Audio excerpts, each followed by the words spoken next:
How the West Was Won is widely considered one of Hollywood's greatest films. This American Western, released in November of 1962, was a monumental saga which followed the transformation of the American West during the 19th century. Its story is told in 5 parts. The film follows several generations of the Prescott family as they face numerous challenges in the unsettled Wild West. Although it's told by 3 separate directors, that being Henry Hathaway, John Ford, and George Marshall, the story is actually put together seamlessly. The film had a budget of about $15 million, and it grossed about $50 million in the box office. It earned 8 Oscar nominations, and it won 3 for Best Story and Screenplay written directly for the screen, Best Sound, and Best Film Editing. There was a well-researched series that bore the same name on the settling of the West that appeared in Life magazine beginning April 1959. This series became the inspiration for the movie. The magazine series was soon followed by an identical titled 2-album set of Western songs that featured Bing Crosby, Rosemary Clooney, and the Mormon Tabernacle Choir. In 1960, MGM struck a deal to make 4 films with Cinerama, the maker of a specialty camera. Bing Crosby approached them with a proposition in that he was developing a television spectacular called How the West Was Won, and that was based on the photographs of the Old West from the Life magazine series. The profits of the show were to go to St. John's Hospital in Santa Monica. MGM Studios bought the rights from Crosby. The project was announced by MGM in June of 1960. Originally, the title was The Great Western Story. The initial vision was filming a story in 6 segments featuring 12 stars and smoothly connecting an overall storyline. Additionally, a portion of the profits would still go to St. John's Hospital. By April of 1961, John Wayne and Spencer Tracy had confirmed their plans to play Generals Sherman and Grant for a section that was directed by John Ford. Jimmy Stewart had been signed as well. Other roles would go to Gregory Peck, Debbie Reynolds, Russ Tamlin, and Carol Baker. Bing Crosby was now lined up to provide the narration, which actually Spencer Tracy ended up providing. Eventually, Harry Morgan appeared as General Grant when Spencer Tracy became unavailable. Gary Cooper had been offered the role of Mountain Man Linus Rawlings, but he died before filming began. Jimmy Stewart accepted the role, though he felt he was totally miscast, and I have to agree with that. He doesn't really fit that part. Now, we've also come to be just as impressed with the list of those that were not in this memorable movie as those that were. Among the stars who were approached to take part in the film but didn't want to do it were Marlon Brando, James Cagney, Doris Day, Kirk Douglas, Cary Grant, Audrey Hepburn, Burt Lancaster, Shirley MacLaine, Lee Marvin, Kim Novak, and also Frank Sinatra. The Canadian actor Raymond Massey made a career out of portraying Abraham Lincoln. He had portrayed him on stage, on television, and on film. How the West Was Won marks the final time that he played the president. Ultimately, the film contained 5 sections: the rivers, the plains, the Civil War, the railroad, and the outlaws, with one family story over 3 generations that provided the bridge between each time period. John Ford directed the Civil War segment, George Marshall the railroad segment, and Henry Hathaway directed the rest of the movie. The producers of the film said that they wanted old pros doing this movie and no young geniuses. Henry Hathaway was an American film director and producer, and he was best known for directing westerns, especially those that starred Randolph Scott and John Wayne. He also directed Gary Cooper in a total of 7 films. After completing The Man Who Shot Liberty Valance, John Ford was hired to direct the Civil War action. Ford's segment featured George Pipard with Andy Devine, Russ Tamblyn, Harry Morgan as Ulysses S. Grant, and John Wayne as William Tecumseh Sherman. How the West Was Won features 3 of Hollywood's greatest Western stars, John Wayne, Jimmy Stewart, and Henry Fonda. But no scenes in the film feature them all together.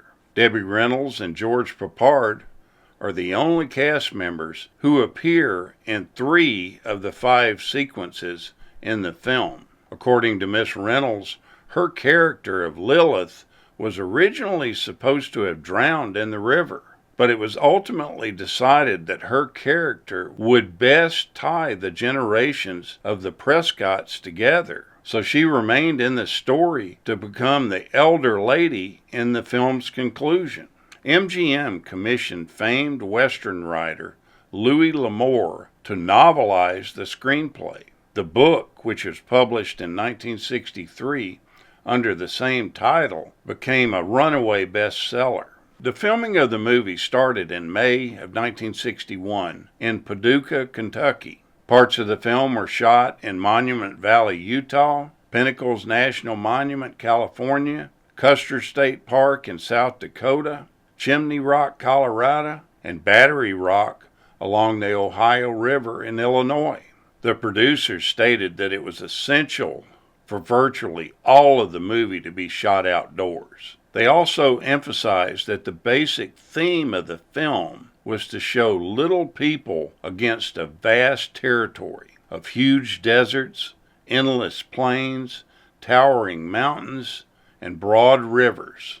They asked the directors to capture the spirit of adventure, the restless spirit that led these men and women to cross the country and face many difficulties and dangers. The movie features more than 12,000 extras, including several Indian tribes. Now, stuntman Bob Morgan, who is one of the most famous stuntmen of this time, and he was husband to Yvonne DiCarlo, he was seriously injured and almost died while he performed a stunt in the film. During a gunfight on a moving train between the sheriff and a gang of train robbers, he was one of the stuntmen playing a robber crouched on a flat car. Chains that held the logs together snapped, crushing Morgan as he crouched beside the logs. He was so badly hurt that it took him 5 years to recover to the point that he could actually move himself and walk without assistance.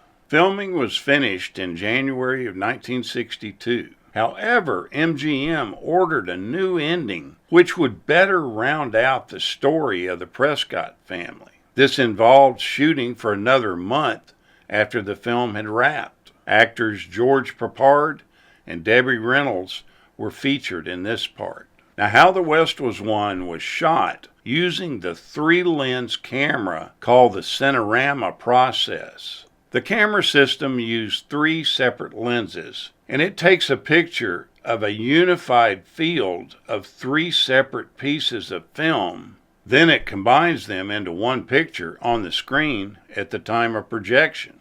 Now, a lot of the actors were very intimidated by the 3-lens Cinerama camera. They weren't used to it. Some of these actors had been using the standard cameras that Hollywood had used for years, and this new camera really threw them for a loop. They felt like they didn't know where to look. They felt like they had to elevate their presentation almost to a level where it seemed like a theatrical performance. And this is pretty obvious in the film. You watch the film and watch where their eyes go and the way that they try to compensate for the way that the camera is set up. It's really kind of humorous to watch these old pros really struggle with something new. Since the 3 lenses of the camera set at angles to each other on the camera itself, It was very problematic for the actors to film a scene as they would in front of a single camera.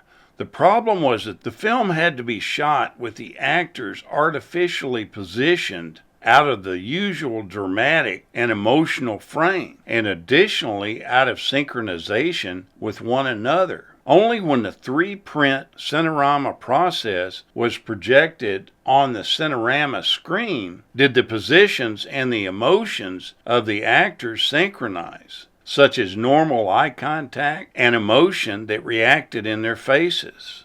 Because of the nature of the Cinerama process, if the film were shown on a flat projection, it would appear as if the actors had no eye contact at all. Now, the other problem that they ran into using this process is they used 3 times as much film stock as they normally would. So they asked all the actors to know their lines and their marks thoroughly so that they could cut down on the number of takes that they had to do. John Ford, the director, always had a habit of sitting beside the camera when it was filming so he could watch the action keenly. Unfortunately, because of the triple lenses on the Cinerama camera, he kept appearing in the shots. Finally, the director of photography hit on an idea of building a rig that allowed Ford to sit above the camera.